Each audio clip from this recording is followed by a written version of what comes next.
नमस्कार, मैं सुशील कुमार शर्मा विद्या भारती द्वारा संचालित इस ऑनलाइन कक्षा में कक्षा 9 के विज्ञान विषय में आप सबका स्वागत है।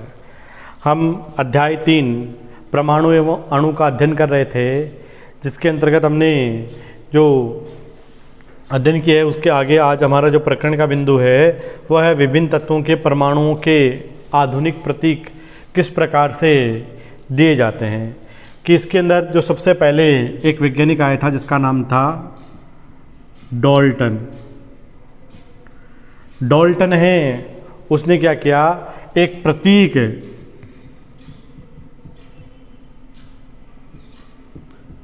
देने का यानी तत्वों के प्रतीक देने का प्रयास किया। उनके द्वारा जो प्रतीक प्रणाली दी गई थी वो क्या कर रही थी, जो प्रतीक प्रणाली उनके द्वारा दी गई थी वो तत्वों की एक निश्चित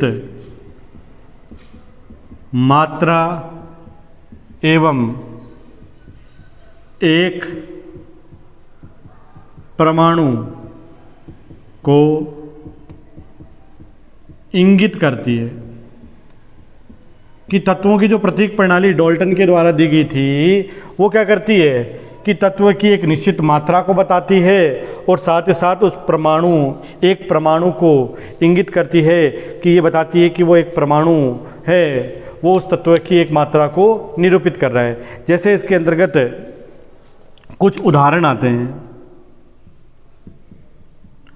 जिस प्रकार से उन्होंने एक प्रतीक प्रणाली दी गई थी कि उन्होंने जो उदाहरण के रूप में, जैसे इसके अंदर कि उन्होंने जितने भी प्रकार के प्रतीक प्रणाली दी थी उनको क्या माना था, एक गोले के रूप में दर्शाया। और उस गोले के रूप में इस प्रकार से एक बिंदु के रूप में उसको लिख करके बताया। तो इसको उन्होंने बताया कि ये एक हाइड्रोजन तत्व है, उसका एक प्रतीक है जो उसके हाइड्रोजन के एक परमाणु को निरूपित कर रहा है, उसकी एक निश्चित मात्रा को दर्शा रहा है। दूसरा, उन्होंने इस प्रकार से एक प्रतीक लिया और उसने क्या किया, इस पूरे को क्या कर दिया, इस प्रकार से ब्लैक कर दिया पूरा, और बताया कि ये किसका है, इस प्रकार का संकेत है, वो प्रतीक है, वो एक कार्बन है, उस प्रकार का एक संकेत दिखाता है।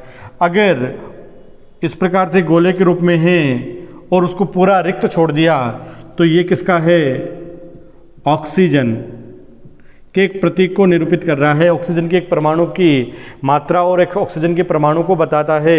इसी प्रकार से एक इस प्रकार की जो आकृति है वो बना करके इसके अंदर दर्शाई गई। तो इस प्रकार की आकृति में उन्होंने बताया कि ये एक फास्फोरस है, उसके संकेत को दिखा रहा है। इसी प्रकार से एक परमाणु है और उसके अंदर इस प्रकार से एक प्लस के चिन्ह के रूप में संरचना है वो दर्शाई दे रही है, जो सल्फर परमाणु के एक प्रतीक को निरूपित करता है, उसकी मात्रा को दर्शाता है। इसी प्रकार से एक परमाणु है, उसमें एक अंग्रेजी का वर्ड आई लिख करके दिखाया, जो किसको बताता है, लोहा या आयरन के संकेत को निरूपित करता है। इसी प्रकार से अगर इसके अंदर ऐसे सी लिख करके दर्शाया गया तो ये कॉपर तत्व है, उसके संकेत को बताता है। अगर इसके अंदर इस प्रकार से ऐसे एल लिख करके दर्शाया गया, जो किसको बताता है, लेड यानी सीसा है, उसको प्रदर्शित करता है। अगर इसके अंदर एस लिख करके दर्शाया जाता है तो ये किसको, सिल्वर यानी चांदी को प्रदर्शित कर रहा है। इसके अंदर यहाँ पर इस प्रकार से एक डिजाइन बना रखी है और उसके मध्य इस प्रकार से जी लिख करके दिखाया गया है, जो कि गोल्ड सोने को प्रदर्शित कर रहा है। तो इस प्रकार से जो डाल्टन है उसने अपनी एक प्रतीक प्रणाली देने का प्रयास किया था, जो तत्वों की क्या करता है, ये एक तत्व है, प्रत्येक तत्व है उसके अंदर एक परमाणु के रूप में इंगित करता है, यानी एक गोला है वो एक परमाणु को बता रहा है और वो उसकी एक निश्चित मात्रा को भी साथ साथ में प्रदर्शित कर रहा है। इस प्रकार की प्रतीक प्रणाली है वो डाल्टन के द्वारा दी गई थी। लेकिन इस प्रकार की प्रतीक प्रणाली है उसको याद रखना वो अत्यधिक कठिन कार्य था। तो उसके बाद में जो दूसरी प्रतीक प्रणाली देने का प्रयास किया था वो ब्रेजिलियस के द्वारा किया गया था। और ब्रेजिलियस ने जो प्रतीक प्रणाली दी गई थी वो उन तत्वों के नाम के अंग्रेजी वर्णमाला के अनुसार दी गई थी, जो कि उसके नाम के पहले जो प्रतीक प्रणाली थी वो एक या दो अक्षरों के द्वारा उनको प्रदर्शित किया जाता है, जिसके अंदर अगर एक अक्षर है तो वो उसके कैपिटल लेटर में,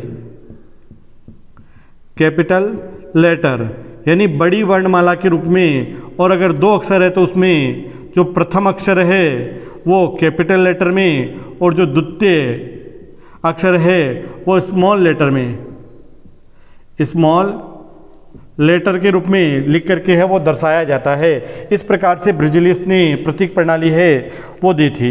ब्रेजिलियस के साथ साथ जो प्रारंभ में जो प्रतीक प्रणाली का श्रेय का प्रचलन हुआ था, तो उसके अंदर जो प्रतीक प्रणाली दी गई थी वो तत्वों के प्राप्ति स्थल के आधार पर, कई बार उनके रंगों के आधार पर भी तत्वों का जो नामकरण है वो किया गया था। जैसे प्राप्ति स्थल के आधार पर जो कॉपर है उस कॉपर का नाम था साइप्रस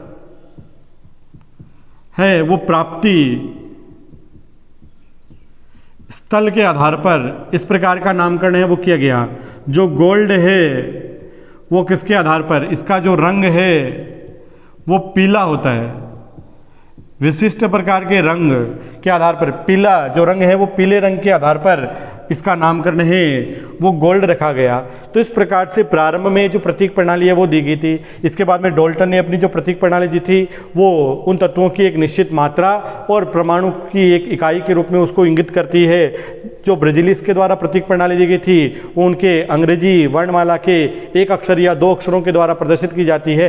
अगर एक अक्षर आता है तो वो कैपिटल लेटर में लिखा जाता है, और अगर दो अक्षर होते हैं तो उसमें पहला अक्षर कैपिटल लेटर में और दूसरा अक्षर है वो स्मॉल लेटर के रूप में लिख करके दर्शाया जाता है। इसके साथ साथ एक संस्था और भी है जिसका नाम है IUPAC। इसका पूरा नाम भी पूछा जाता है, जिसका पूरा नाम आता है इंटरनेशनल। आई का मतलब होता है इंटरनेशनल, यू का मतलब होता है यूनियन, पी का मतलब होता है प्योर, ए का मतलब प्योर एंड, और ए का मतलब होता है अप्लाइड, और सी का मतलब होता है केमिस्ट्री। तो इसका पूरा नाम होता है international union pure and applied chemistry. ये पूरा नाम भी आप लोगों से एग्जाम के अंदर है वो पूछा जा सकता है। और ये एक ऐसी जो अंतर्राष्ट्रीय वैज्ञानिक संस्था है जो किसी भी प्रकार के तत्वों की प्रतीक देना हो, उनके मात्रकों को देना हो, उनकी विशेषताओं का विवरण करना हो, ये सभी प्रकार के जो कार्य है वो इस प्रकार के संस्था के द्वारा किए जाते हैं। इस प्रकार से प्रतीक प्रणाली देने का श्रेय है वो इस अंतर्राष्ट्रीय जो एक संस्था बना रखी है IUPAC, एक वैज्ञानिक संस्था है। इस संस्था के द्वारा भी तत्वों की प्रतीक प्रणाली और उनके मात्रकों का विवेचन है वो किया जा सकता है। कई जो तत्व है उनके जो नामकरण अपन करते हैं, भाई नामकरण करते हैं कि इसके अंदर अगर उस तत्व के प्रतीक को एक अक्षर के द्वारा या एक से अधिक अक्षर अगर दो अक्षरों के रूप में लिख करके लिखा जाता है। एक अक्षर होता है तो वह उसके अंग्रेजी वर्णमाला के बड़े अक्षर के रूप में यानी कैपिटल लेटर के अंदर उसको लिख करके दर्शाया जाता है। अगर दो अक्षरों में आता है तो उसके अंदर पहला है जो प्रथम अक्षर होता है वो बड़ा, और दूसरा जो अक्षर आता है वो छोटा यानी छोटी वर्णमाला के रूप में लिख करके दर्शाया जाता है। लेकिन ये जो दो अक्षर वाले हैं ये कोई जरूरी नहीं है कि उसके पहले और दूसरे अक्षर हो सकते हैं, पहले और दूसरे अक्षर भी हो सकते हैं। जैसे एल्यूमिनियम होता है जिसके अंदर पहला अक्षर ए बड़ा है, दूसरा स्मॉल छोटा होता है। ये नहीं कि इसको आप ऐसे ए और एल अगर इस प्रकार से लिख देंगे तो वो गलत हो जाता है। जैसे एक अक्षर में रूप में लिखते हैं, जैसे हाइड्रोजन आता है तो उसका प्रतीक होता है H, उसको H से लिख करके दर्शाया जाता है। लेकिन कई ऐसे अक्षर है जिसके अंदर अक्षरों का नाम 2 अक्षर में होता है और दोनों अक्षर है वो कंटिन्यू होना कोई ज़रूरी नहीं है। जैसे इसके अंदर एक उदाहरण आता है, जैसे क्लोरीन है, क्लोरीन है जिसका CHLORINE, क्लोरीन, जिसके अंदर अगर इसका प्रतीक लिखा जाता है तो पहले 2 अक्षर नहीं लिए जाते हैं, इसका जो प्रतीक है वो Cl है, तो कंटिन्यू कोई 2 अक्षर आने कोई जरूरी नहीं है। जैसे जिंक है ZINC, जो जिंक है और इस जिंक का जो प्रतीक होता है वो Zn होता है, तो कोई जरूरी नहीं है कि इसके जो 2 अक्षर आते हैं वो पहले और दूसरे ही हो, इसके बाद में आने वाले अक्षरों को भी प्रतीक के रूप में सम्मिलित किया जा सकता है। कई तत्व है वो अंग्रेजी वर्णमाला के आधार पर उनके कैपिटल लेटर में या प्रथम दूसरे यानी पहला अक्षर है वो बड़ा, दूसरा अक्षर है वो छोटा, केवल अंग्रेजी वर्णमाला के आधार पर ही उनका नामकरण नहीं किया जा सकता। जो कई प्रकार के तत्व हैं उनका नामकरण है वो नामकरण प्रतीकों का जो प्रतीक प्रणाली है वो किसके आधार पर, लैटिन या जर्मन या जिसको कह सकते हैं ग्रीक भाषा के आधार पर भी तत्वों की प्रतीक प्रणाली दी गई है। यानी जो तत्वों की प्रतीक प्रणाली है उसको देने का श्रेय है लैटिन भाषा के आधार पर, जर्मन या ग्रीक भाषा के आधार पर भी दिए जा सकते हैं। जिसके कुछ उदाहरण है वो आपके सामने मैंने बोर्ड के ऊपर लिख रखे हैं, जिसके अंदर जैसे सोडियम है, सोडियम का जो नाम प्रतीक दिया जाता है वो सोडियम के आधार पर एस होता है, इसका जो प्रतीक है वो पहला, लेकिन उसके आधार पर इसका नामकरण नहीं किया जाता है। इसका नामकरण वो लैटिन भाषा के अनुसार, सोडियम को लैटिन भाषा के अंदर क्या कहा जाता है, नेट्रियम कहा जाता है, तो इसके आधार पर इसका प्रतीक होता है वो Na लिखा जाता है। इसी प्रकार से जैसे पोटेशियम है, पोटेशियम जिसको P से लिख करके प्रदर्शित करना चाहिए, लेकिन पोटेशियम है जिसका लैटिन भाषा के अंदर नाम आता है केलियम, तो इसका प्रतीक होता है वो K लिख करके दर्शाया जाता है। इसी प्रकार से आयरन है जिसको I से लिख करके प्रदर्शित करना चाहिए, लेकिन इसका जो लैटिन शब्द होता है वो होता है फेरम, और उसी के अनुसार इसको Fe लिख करके दर्शाया जाता है।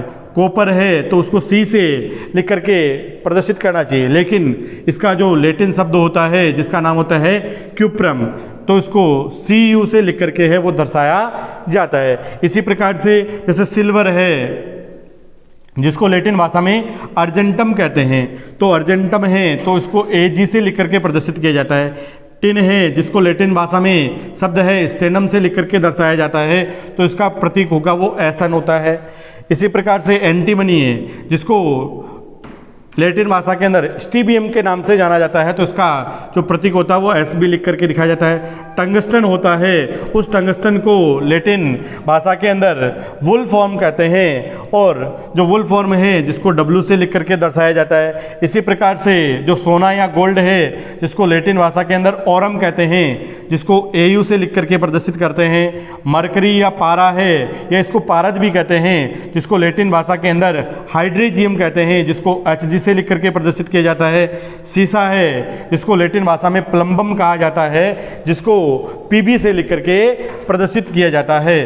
तो इस प्रकार से आपके सामने जो कुछ तत्व है जिनके लैटिन नाम दे रखे हैं उसी के अनुसार उनके प्रतीक प्रणाली है वो दी गई थी। इस प्रकार के जो लैटिन शब्द है इन सब नामों को आप अपनी कॉपी के अंदर जो लिखिए, इसका एक स्क्रीनशॉट लेकर के और अपनी कॉपी के अंदर इसको राइट कीजिए, और साथ ही साथ इनको याद करने का प्रयास कीजिए। इसके आगे की कक्षा में अपन परमाणु द्रव्यमान है वो किस प्रकार से ज्ञात किया जाता है उसका अध्ययन करेंगे। इसी के साथ धन्यवाद।